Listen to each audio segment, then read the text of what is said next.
Ukraine has launched a massive kamikaze drone attack on multiple locations in Russia, including Moscow, Rostov, Bryansk, and Belgorod.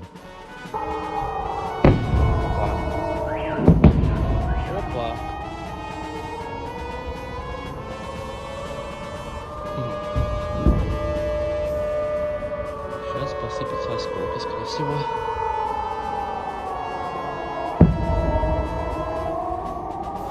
Ну, еще будет, как же, нет?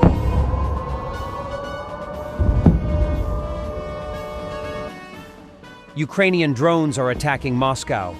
Interception over the suburb of Podolsk, 20 miles south of the Kremlin. Damn drones. Already the fourth. The Russian occupiers complained that there was one of the largest attempts to attack Moscow with the help of drones of all time. Mayor Sobyanin announced one of the largest attacks on Moscow by drones.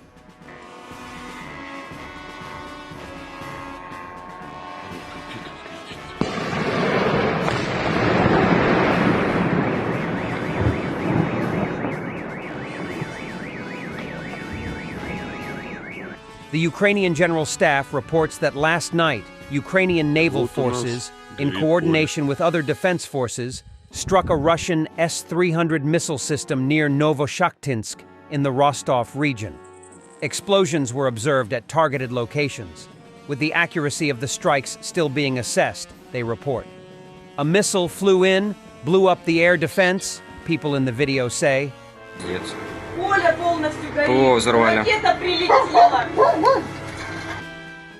An oil depot in Prolatarsk has been burning for 4 consecutive days, with over 22 fuel tanks having exploded. Despite this, local authorities claim that everything is under control, although the fire remains unextinguished.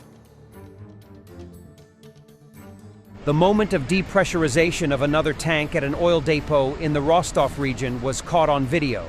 In total, more than 20 tanks with fuel exploded at the oil depot in Prolatarsk, which has been burning for the 4th day.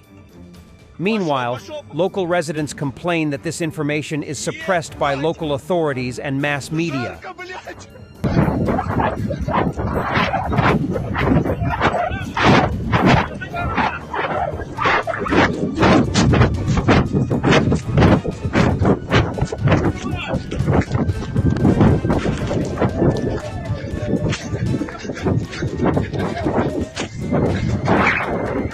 Блять!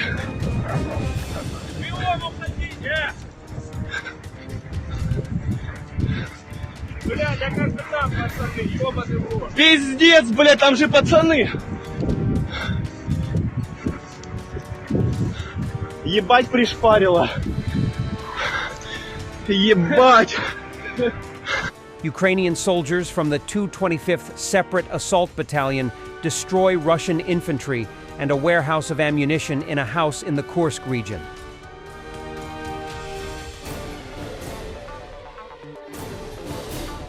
Kadyrov announced to Putin that Chechnya has assembled a reserve force of several tens of thousands of trained fighters, prepared to deploy to the combat zone upon the president's command. Putin seems rattled by Kursk, and these forces would be very helpful now, so why wait? They will be needed in case of a civil unrest.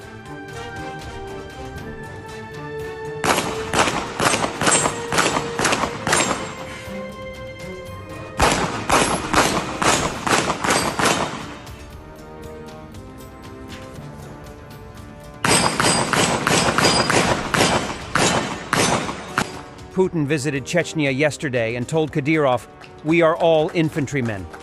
It is possible that the goal of his visit was to make sure Kadyrov remains loyal to Moscow after the Ukrainian incursion into Kursk region.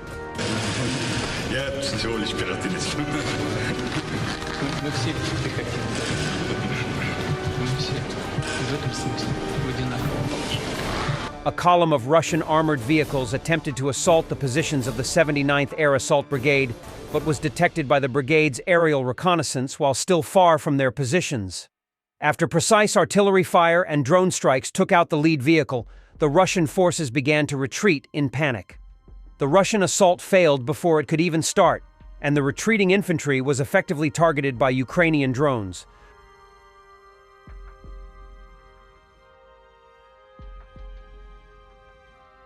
Russian Z propagandists are finally losing it on live TV, openly trashing the Kremlin Tsar.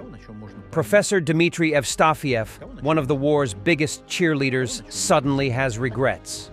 When Russia first invaded Ukraine, they were all cheering, and Putin was their hero. But the moment Russia lost territory for the first time since World War II, the bunker president fell from grace. Now they wish they could rewind to February 2022, when everything seemed to be going their way. What a joke. Я вам так скажу. Нашей власти весной этого года был вручен колоссальный кредит народного доверия. Но было бы очень большой ошибкой считать, что этот кредит доверия неисчерпаем. Считать, что он вечен, неприкасаем. Если он будет расходоваться так, как он расходовался последние наверное, 2,5 месяца, я боюсь, нас ждут очень большие политические проблемы. Нас, всю страну, каждого из нас. Наш противник воюет не на жизнь, а на смерть, на нашу смерть. Он борется за свое выживание.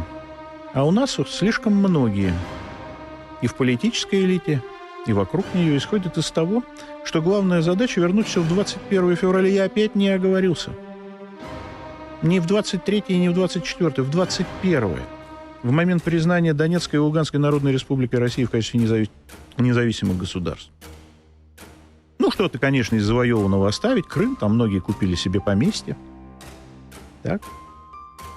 И там плебсу что-то подкинуть. Но ведь слишком многие хотят вернуть все назад. И замок во Франции, и особняк в Лондоне, и пентхаус в Нью-Йорке, и шикарную виллу в Дубае, куда теперь тоже не особенно поездишь, правда? Вот они нас изучили. Они знают все про всех. Кого на чем можно поймать, кого на чем можно купить, кого на чем можно заболтать. А мы их изучили. Мы реально понимаем логику, с которой Запад руками Киева ведет против нас боевые действия? Хотел бы я услышать от наших начальников ответ «да», но что-то мне подсказывает, что я в него не поверю. Это тоже большая проблема. Я ведь очень лояльный человек. Мне очень хочется верить нашему государству. Но даже я с моей биографией, с моей генетикой начинаю нашему государству не доверять. А что же думают люди в московском, петербургском, казанском метро, куда наши начальники не спускаются? Вот о том и речь. Thanks for watching, and don't forget to subscribe. Also, if you want to support Warthog Defense, please become our member and get early access to new videos, exclusive members-only videos, and become administrator in comment section. The membership link is in the description. Rescues every day. We had a guy last week at 6 rescues in 6 days. He's doing the job every day.